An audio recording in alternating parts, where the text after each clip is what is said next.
Hi, Gary. Now, there's a statistic going around I've seen. It's pretty outrageous, and I just wanted to get your thoughts on it here. So 70% of AI change initiatives could be failing due to employee pushback. Have you seen that stat? Yeah, I mean, it depends where you get the stats from, but it's a shocking one. I've seen from 70, 80, 95%. End of the day, it's symptomatic that, you know, why aren't these AI initiatives succeeding? And some of it is employee kickback or not bought in. It comes down to how you manage the change, but it's also how you drive these. They need to be kind of led from the top. They need to be led as a transformation program, which involves change management, not a technology implementation project, which are traditionally underinvested in people and change. And also you need to follow a systematic process, step-by-step, structured process to actually get the change in as well. Beautiful. Yeah. Gary, so here's something about AI adoption that people don't often talk about. It's the AI work slop invasion, which I'm sure you've heard about. The low quality AI generated content that sort of lacks any real business value or genuine utility. Could it actually be that AI is causing its own productivity crisis at the moment? I never thought I'd hear myself say that. I know. I never thought I would either. I know. It's a double-edged sword using AI.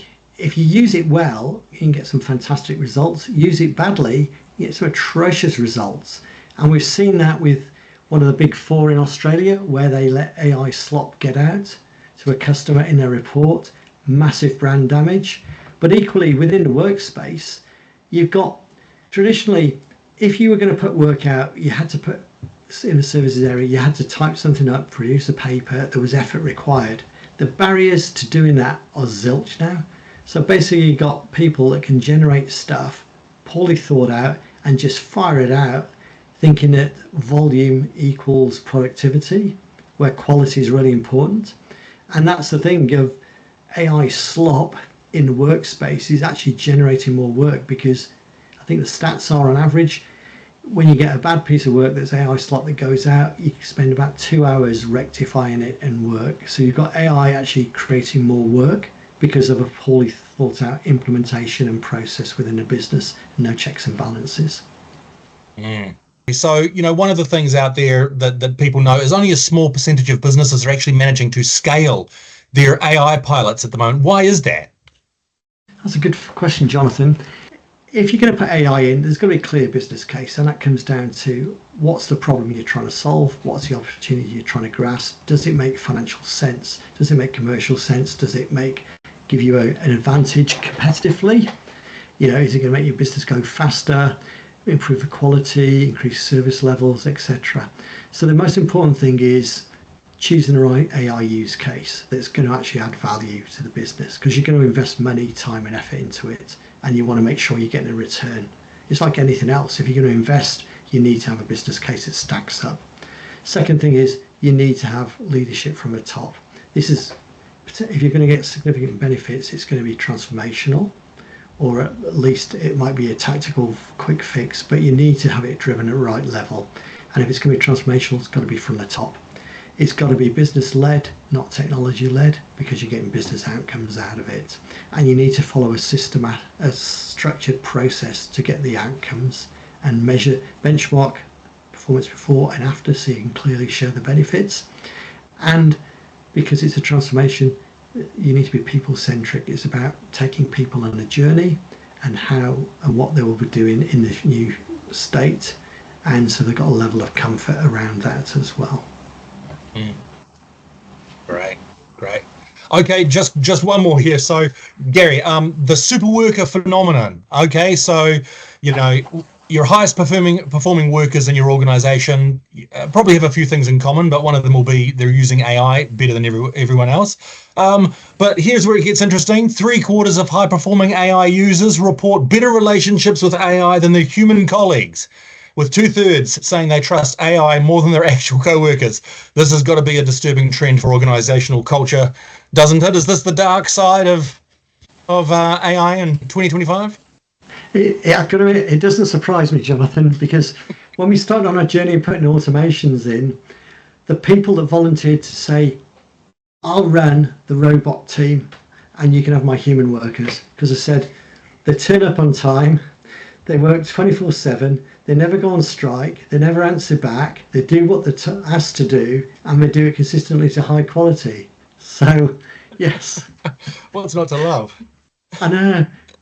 So, yeah, from one perspective, you can see why, if you're under pressure to get results, you've got effectively a virtual worker that does what you need it to do.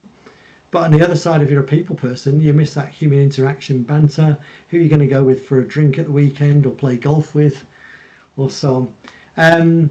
But on a serious note, there is, you do have to draw boundaries with technology, and an AI is synthetic. It's not a person. It doesn't have consciousness. It's actually an algorithm that does a probability of matching and pattern matching with what large language models we do at the moment. It gives the appearance of that, but it doesn't at the moment have a consciousness. So, and it's interesting because certainly some of the AI companies have put boundaries and guardrails in place because they don't want people forming emotional relationships with their AIs. And there have been people that, do, and you're always going to get this kind of people, outliers that, will be in that kind of area. So yeah, I mean, there's people also talking, when AI, is it a kind of sentient individual? Should it have rights as well? You're going to get that kind of lobby as well in the future. AI rights and everything else. You just know there's going to be a generation of teens coming through that are in love with their, in love with their chatbot. Yeah. I know, but it's interesting. I saw stats that certainly for blokes, it's like a man would more openly talk its problems to an AI, chatbot type thing, and sound stuff off than he would to a person, because I think there's a level of comfort there of they're not going to go and chat or they're not going to judge and so on. And interestingly, we've done some in mental health space. We've done some AIs to support in suicide prevention of a Ventbot that basically people just need to get stuff off their chest, and we put very tight guardrails on that. Of if people say certain things, do certain things, you've got to go and get help because you're not in a good space, etc. But we would develop this because we were working with an organisation that was looking at out of hours. They can't get counsellors to work the midnight shift when they're most needed in the early hours. But if you had a kind of bot, and sometimes it's just people want to talk or vent or express. So we built something that would do that, and it was in colloquial Kiwi terms. And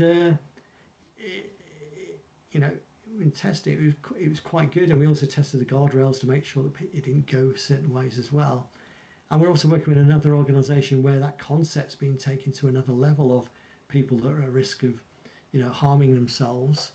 We're developing that, and we've been working through some really tight guardrails around that and what it can say and what it can't say, and to steer them and help them in that kind of space. So you can use it for kind of good, but equally there's always the weird and wacky that will go the other way, and then there's us in the middle somewhere. That sounds like a fascinating case study. The Ventbot, fantastic. Yeah. Wow, good stuff. I think every man should have one. Yeah. And every lady should as well. And I'm sure my wife would use it a lot. I'm sure I frustrate her. Don't publish any of this.